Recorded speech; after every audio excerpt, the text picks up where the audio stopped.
So I want you to take a look at these scenes I'm gonna present to you. So let's start with the first one, which is from Fullmetal Alchemist Brotherhood. Take a good look at it, so that you have it in your mind. So the next one, we're gonna move on to Elden Ring, which is this beautiful environment. And last but not least, I want to show you a clip from Neon Genesis Evangelion, the opening to be specific. Okay, so did you see anything similar between those scenes I have presented to you? Yeah, you're right. Those tree-like figures, branches, reaching up, roots diving down, the same cosmic silhouettes haunting three completely different worlds.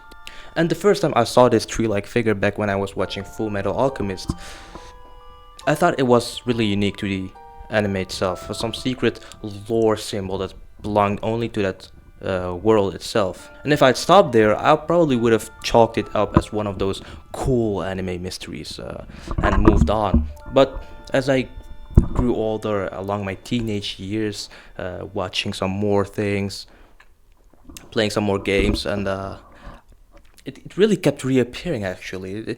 That same divine geometry, that same haunting pattern. And that's when actually it really started to bother me. Like, where did it come from, and why does it like really reappear in a lot of franchises and media? And really, eventually, that curiosity began to stack in my tiny heart, and it became so much that it became a really an itch I couldn't ignore. So yeah, Pandora's box became so big that I couldn't restrain myself from it, and after days of second guessing whether it would make me seem like some guy who never goes outside, I gave in and started to dig in, because the more I searched, the clearer it became. This wasn't just some cool recurring visual that's used in a lot of media, which is absolutely not. It was a pattern that's followed humanity for over 1,000 years, and what you're seeing is one of the oldest blueprints, the Tree of Life. It's been drawn, redrawn, and whispered about across centuries. Philosophers, mystics, scientists, all trying to map the same impossible thing: how everything connects, from the divine above to material below, and every dangerous idea that dares bridge the gap. Most creators use it for, aesthetics and mood. In Evangelion, it's an omen, a quiet backdrop to extinction,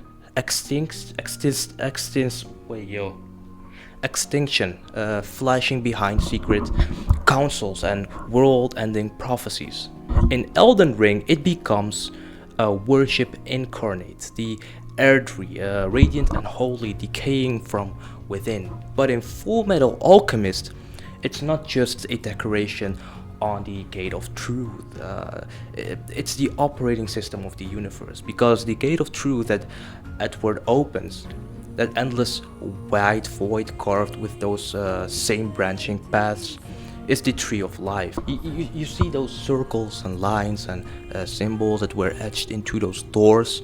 It's pulled directly from real alchemical manuscript, the same ones that obsessed medieval scholars and mystics who believed knowledge itself could make them divine. Both the 23 Fullmetal Alchemist anime and the Fullmetal Brotherhood, which follows actually the original manga more closely, begin with the same premise. Young alchemist brothers Edward and Alphonse Elric, after a tragic alchemical accidents, they seek the Philosopher's Stone to restore their bodies. However, the two series diverge significantly in plot and myths. Yeah, I think it's myths in their second halves, offering an interesting contrast in the use of alchemical lore. The Fullmetal Alchemist Brotherhood one follows Hiromu Arakawa's manga closely. The primary antagonist is Father, a centuries-old homunculus who created the first Philosopher's Stone by sacrificing an entire city, which is the kingdom of Xerxes. I don't know if you pronounce the X with a Z or actually with the X, but this kingdom Father and his homunculi orchestrate a nationwide conspiracy in Amestris to create an even larger Philosopher's Stone, essentially using an entire country's population in a grand alchemical ritual. Alchemy in Brotherhood is deeply tied to this lore. For example, the homunculi embody the seven deadly sins, and were each created via fragments of Father's own Philosopher's Stone. The story's climax revolves around mystical events like solar eclipses and a gate of truth, like I talked about earlier in the video, rooting the fantastical events in alchemical symbol and equivalent exchange. Most important thing is that once Edward and Alphonse learn that Philosopher's Stones are made by sacrificing human lives, their moral principles compel them to abandon using the stone as a solution, which is a theme of choosing human integrity over unlimited power. You know, the original anime diverged into an original storyline midway.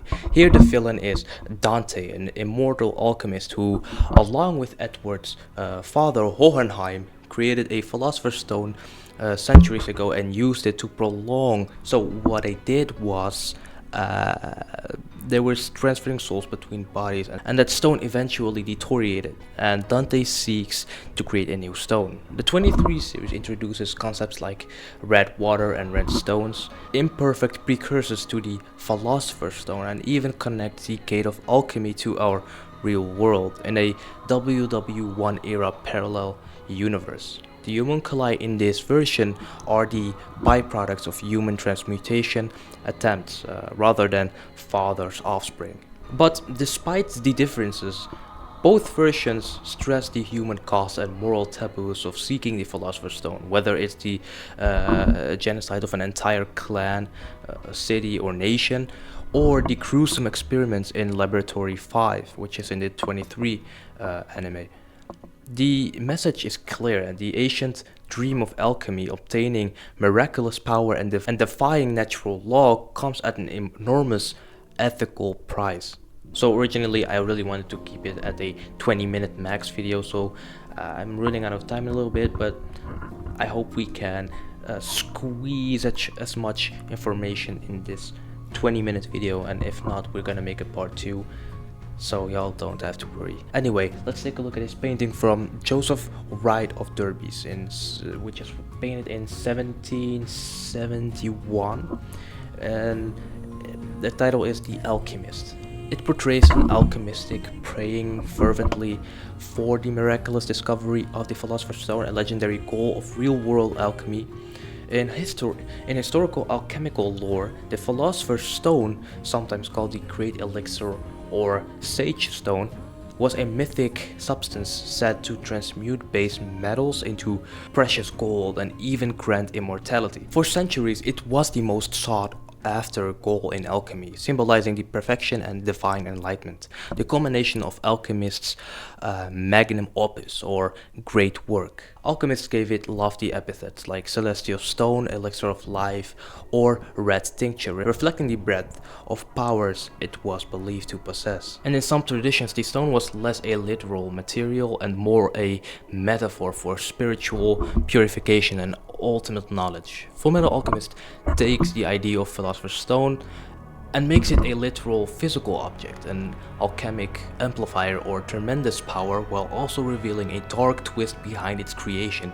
And in both Fullmetal Alchemist continuities, the stone allows alchemists to perform feats that violate the normal laws of alchemy, such as bypassing equivalent exchange to perform transmutations without equal sacrifice. However, unlike the benevolent miracle substance of legend, Fullmetal Alchemist's Philosopher's Stone carries a horrific cost. It is created from human lives.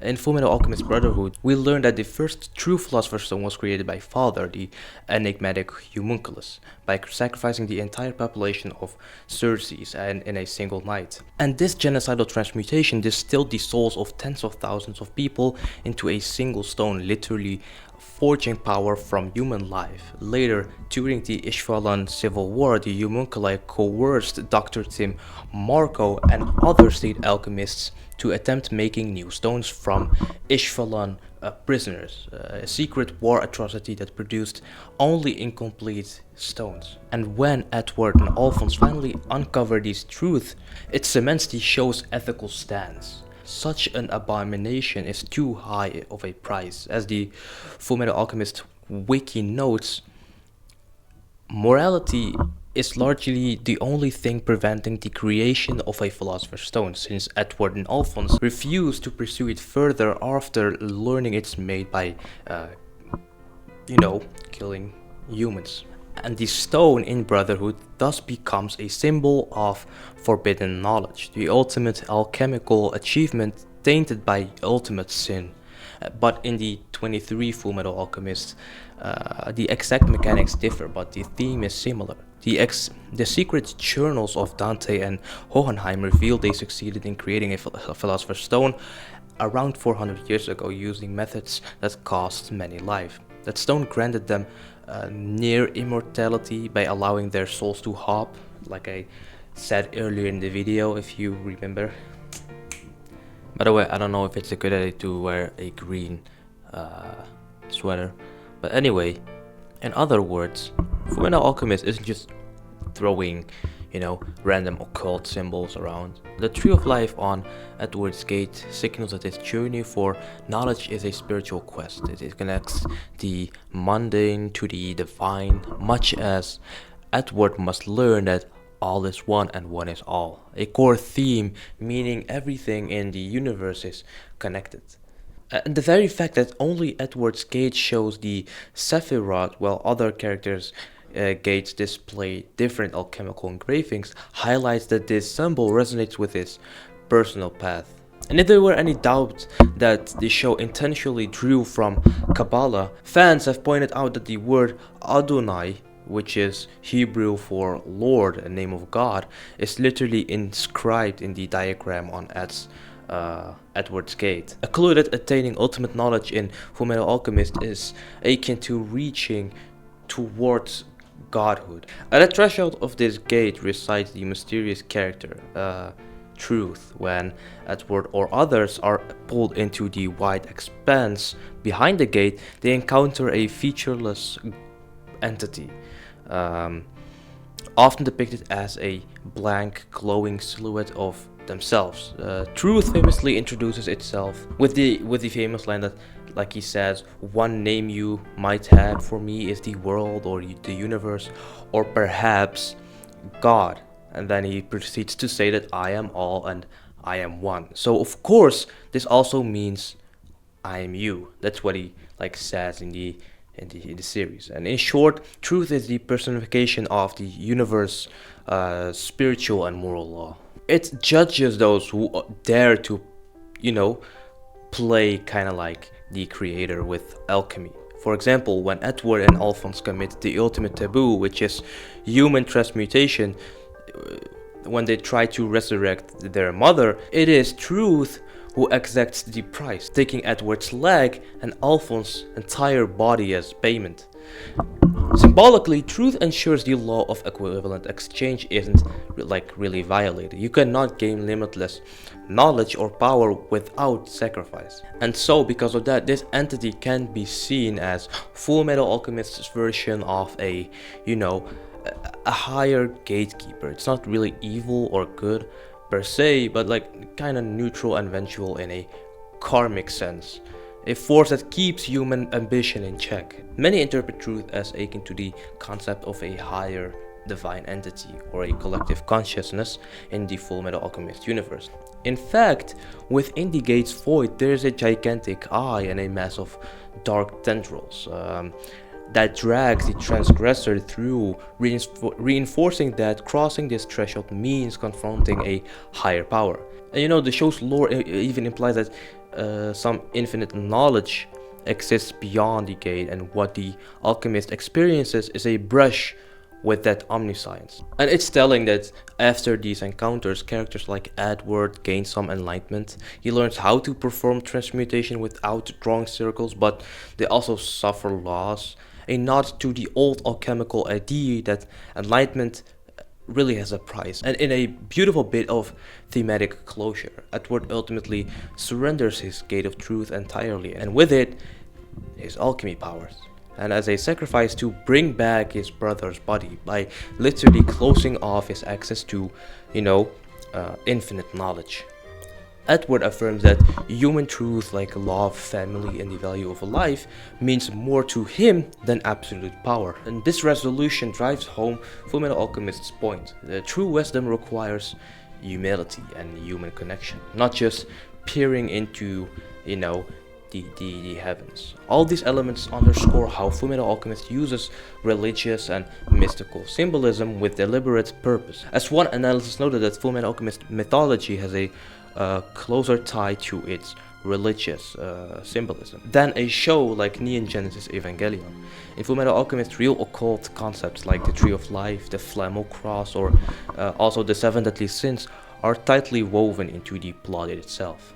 And Arakawa never beats the audience over the head with its lectures on Kabbalah or alchemy history, but the consistency is really there for fans to find. In the words of one fan, Fullmetal Alchemist's use of such symbols is internally consistent, far more than just a stylistic flourish. And by the time Edward and Alphonse's story concludes, viewers can really appreciate that things like the Gate of Truth or the Philosopher's Stone weren't just cool sounding props, but they were reflection of the story's theme, which are the pursuit of knowledge, the unity of all beings, and the balance between human ambition and morality. And if there's still any doubt about what the Tree of Life and the Gate of Truth represent in Fullmetal Alchemist, there's one quiet scene between Edward and Alphonse that ties it all together.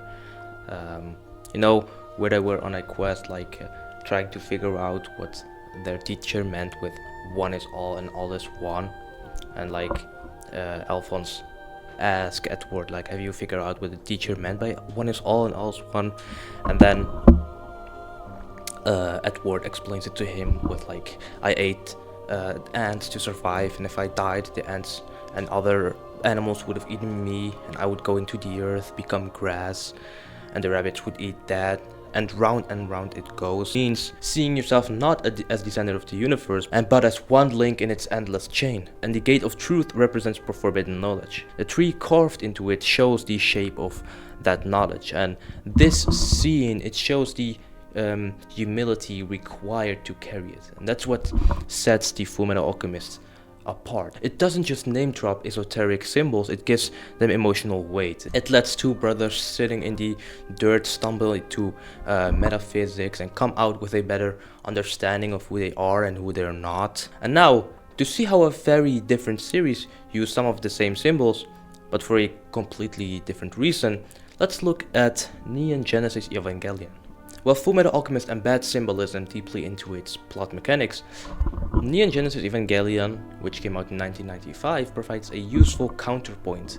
Evangelion is famous for using extensive religious and mystical imagery like crosses, angles, Kabbalistic symbols, etc., but largely for aesthetic and thematic flavor rather than literal in-story lore. Let's examine that and how it actually compares to Fullmetal Alchemist. You know the clip I showed you in the beginning? The Evangelion's opening? Well, it credits rapidly and flashes a number of cryptic diagrams and references, among them the Tree of Life, the same Sephirah diagram we discussed earlier. The Tree of Life also appears during the instrumentality scenes in End of Evangelion, which came out in 1997, as a visualization when humanity's souls unite. However, within the Evangelion narrative, no character ever explains or explicitly references the Tree of Life. It's part of the show's dense symbolic imagery that eagle-eyed viewers might notice, but the plot doesn't overly revolve around it. An audience member unfamiliar with the Kabbalah would simply see a mysterious tree-like diagram with Hebrew and Latin on it. But those familiar with it, however, recognize it and might infer themes. For instance, the Tree of Life could be interpreted as representing the humanity of all human souls, or the merging of humanity with the divine, which is essentially what the Human Instrumentality Project seeks. As one fan Q&A response explains, that is the Kabbalah tree of life, a symbol used to represent an attempt to understand and unify the connections between various concepts of life and the universe. This indeed resonates with Evangelion's climax, where individual ego boundaries are dissolved into a single existence. Yet, it is important to note that this interpretation is left to the viewer. The show itself never spells it really out for you. It doesn't really explain it explicitly. Neon Genesis Evangelion's broader use of a religious symbolism is famously somewhat skin deep. The creators have admitted that they chose these symbols primarily for the exotic and mysterious atmosphere they would evoke rather than to convey a specific theological message. Kazuya Tsurumaki, assistant director of Evangelion, stated in an interview that the team had added religious themes to set the show apart because, and I quote, Christianity is an uncommon religion in Japan, and we thought it would be mysterious. None of the staff who worked on Evangelion are Christians, and there is no actual Christian meaning to the show. We just thought the visual symbols of Christianity looked cool. Also, Hideaki Anno, which is the Neon Genesis Evangelion's director, has similarly mentioned that the religious imagery was chosen in part because it seemed profound and unfamiliar, not because Evangelion was intended as a religious commentary. In fact, he was reportedly surprised that the Western audiences took the Christian symbolism so seriously.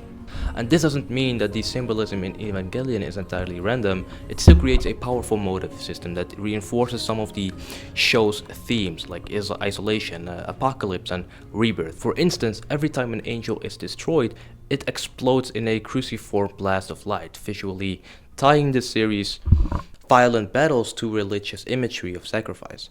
The term Evangelion itself means gospel in Greek, and the series in rife with apocalyptic references from the Book of Revelation.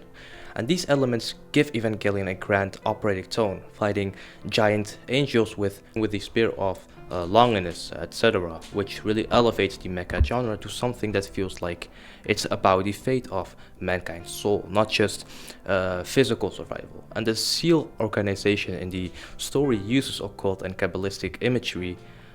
Their logo is a stylized tree of life, suggesting they fancy themselves as orchestrators of a godlike plan. But if you dig into Evangelion's actual plot mechanics, the Judeo-Christian bits could mostly be swapped out for techno-babble without fundamentally changing the story. They are there to imbue a sense of mystique and depth. As one observer noted, Evangelion's religious symbolism is mostly to look cool, kind of elaborate window dressing that invites audience to speculation. So, what's the point of all of this? Well, beyond me being someone who spiraled into researching 16th century alchemical diagrams, it's the fact that these symbols aren't just background noise. They stick around because they mean something, or at least they feel like they do.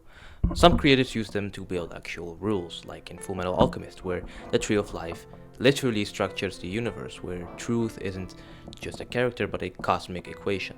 Others, like Evangelion, use the same symbols to create mood, mystique, and a sense that something ancient and unknowable is lurking just under the surface. And yeah, I'll be honest, I haven't watched Neon Genesis Evangelion all the way through yet. I know, fake anime fan alert, but I've dug up through interviews, lore deep dives, wiki rabbit holes, fan theories, and analysis posts at 3 a.m. like a gremlin, just trying to understand how and why the same tree kept reappearing. And I've done my homework, even if I haven't met Shinji. I've met the symbols. So after all that digging, I gotta say, if you haven't watched Fullmetal Alchemist Brotherhood, you're really missing out. I think it's the perfect anime. It has, good pacing, great characters, great battle system. It is a perfect anime to watch. Seriously, it's one of the rare stories that actually rewards you for being curious, for pausing, zooming in, asking, what is that symbol? Every alchemy circle, every design choice, mythic reference, it's intentional. There's really a depth there if you want to find it. But even if you don't, even if you just want an epic story about two brothers trying to fix what they broke, it's still phenomenal. The kind of show that hits you in the gut and then lingers in your brain for years after. Because at the end of the day, Fullmetal Alchemist isn't really about only alchemy or anime magic. It's about the pursuit of meaning, even when it hurts, and sacrifice and morality, ethical. Yeah. It's about the understanding that knowledge costs something, and sometimes the deeper you look, the more you see yourself staring back at you. So whether you're here for the lore, the philosophy, or just to escape for a while, I'm really glad you made it to the end, and thank you so much for watching. If you like these type of videos, I know it has been really too long, and I've added things that weren't really relevant to the thumbnail and title. But if you like these type of videos, consider a subscribe. It would really help me out, and consider a like, maybe a comment. Did you miss out on something? Did you maybe find something for yourself that I didn't mention in the video? So that's all it from today. See ya. Bye bye.